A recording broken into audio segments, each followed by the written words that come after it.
He says it begins before the city remembers its own name. The lights along the river are still blinking sleepily. Buses kneel at empty stops, and somewhere a bakery door opens to the first breath of heat. He steps outside with hair still uncombed, and the world is so quiet it feels like a held note.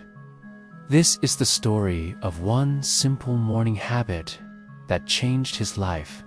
He goes outside and meets the first light. If you want to learn English through real stories that touch your heart, don't forget to subscribe to English Get Story. We share new stories every week to help you grow your language and your life. He used to wake to alarms and worry. The phone screen was the first sun he saw. Messages layered over one another like sediment, bills, deadlines, a friend he didn't know how to answer. Nights were worse. He'd lie awake in a blue-lit pool, listening to neighbors argue through the wall, counting the things he couldn't fix. Then, one winter, he broke. Not dramatically, quietly. It was the kind of tired that makes you polite to everyone except yourself. He stopped calling his mother back. He stopped making breakfast. He told friends, "I'm fine," and believed none of it. The thing that changed him didn't come from a guru or a new app. It came from a note in his calendar, left by a coworker he barely knew. "Try the sun." She had said it gently weeks before, when he'd admitted he hadn't slept. 10 minutes outside right after you wake up, she told him, even if it's cloudy. No sunglasses, just you and the morning. It sounded too small to matter. But the next day, for lack of any better plan, he tried. He poured a glass of water, left his phone on the counter, and walked out into a sky the color of faded denim. The cold bit his hands, and the first birds were already practicing. He stood there, doing nothing at all. He expected nothing, but something shifted. Not a miracle, a nudge. Here is what the people who study this say. The first light of day carries a kind of instruction.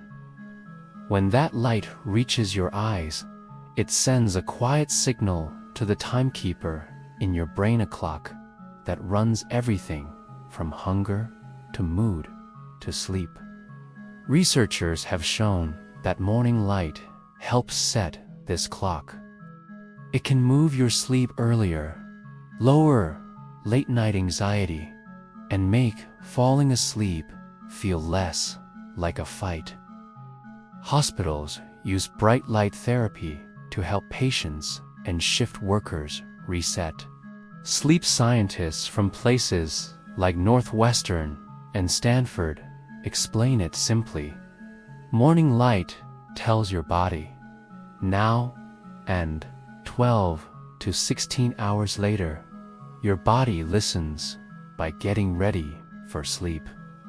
He didn't become a morning person overnight. He became a person who stood outside for 10 minutes. That was it. No music, no goals. He watched the light leave the edges of buildings and spread into windows. He smelled someone's laundry soap waft from an open vent. A runner's footsteps stitched the street behind him and disappeared. The way steam lifts from a manhole like a magician's trick. A child's backpack bouncing as she follows her father. After a week, the night softened. He still woke sometimes, but the panic didn't bite as hard. After 2 weeks, he realized he was hungry in the morning, like his body had remembered a song. After a month, he slept deep and heavy, the kind of sleep that drapes over you like a blanket you forgot you owned. We asked an expert on unsentimental sleep doctor with a small office and a larger empathy why this happens. She said, "We think of sleep as a night problem, but it's a day problem too. The day writes the letter. The night reads it. Morning light writes a kind letter." She paused. "And start small. People don't need perfect routines. They need friendly ones." The habit didn't make him rich or famous. It did something stranger. It gave him back the edges of his life. He could feel when coffee tasted like more than caffeine.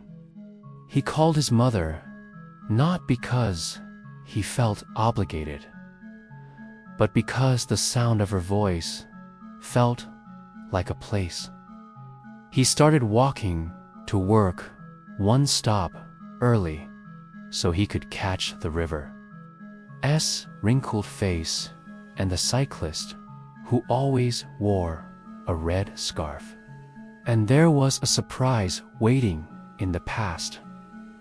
In a shoebox of old photos, he found one of his father, 25, standing on a rooftop at dawn. The older man is squinting into a pale sky, a mug in hand, a smudge of paint on his wrist. On the back, in looping handwriting, "Start where the light begins." His father had never been good at giving advice, at least not the kind you hear directly. But this felt like a door opening from another room. The morning habit didn't solve his problems, but it changed the size of them. Instead of being the whole sky, they became clouds passing. He still had bills, still forgot his keys, still argued with a friend and apologized badly. But when he stood outside and let the first light find him, he remembered that belonging isn't a reward for having everything together. It's a condition of being alive. People love to call habits hacks, like life is a safe you can crack if you know the code. He doesn't think of it that way now. He thinks of it like this: the day is already headed toward you. Step out to meet it halfway. Let the ordinary come into focus. Give your body a reason to trust the night again. If you try it, don't try to be perfect. Stand by a window if that's all you can do. Lean on a balcony, a doorstep, a patch of sidewalk. 5 minutes, 10 if you can. Notice one true thing. Write it down if you like. Say it out loud if that helps. I am here. On some mornings, that simple sentence will feel like an act of courage. He still keeps the photo of his father on the fridge. Some days, he touches the edge of it before he goes out, like a quiet ritual. Then, He opens the door to the first light, and the day opens back. Thank you very much for watching the video to the end. If you liked the video, be sure to give it a like and comment to share your opinion. Don't forget to subscribe to the channel and share the video with your friends. See you in the next video. Be well.